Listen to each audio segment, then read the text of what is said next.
Magandang araw sa lahat ng mga dumalo, participants, mga organizers nitong Nueva Ecija Rice Farmers Consultation na nagaganap ngayon dyan sa Muñoz, Nueva Ecija. Ang mga grupo, Utak Magsasaka Novo Ecijano, Nagkakaisang Magsasaka Novo Ecijano, at ang Kilusang Magbubukid ng Pilipinas. Hindi kaila o hindi siguro pamilyar o alam ng marami na ang mother side ko ay tubong Nueva Ecija. Ang mga monasteryal dyan sa dating tinatawag na Papaya, ngayon ay General Tinio, Nueva Ecija.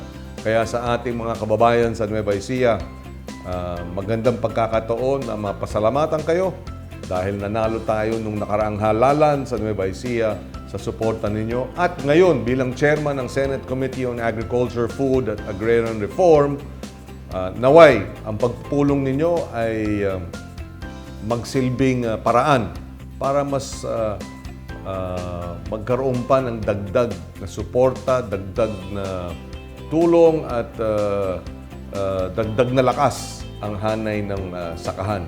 Sabi nga ng anak ko, si Frankie, nung siya ay 9 years old pa lamang, at ako ang chairman noon ng Senate Committee on Agriculture about 2010 to 2013. Sabi niya, dapat ang trato natin sa ating mga magsasaka ay parang trato natin sa ating mga magulang.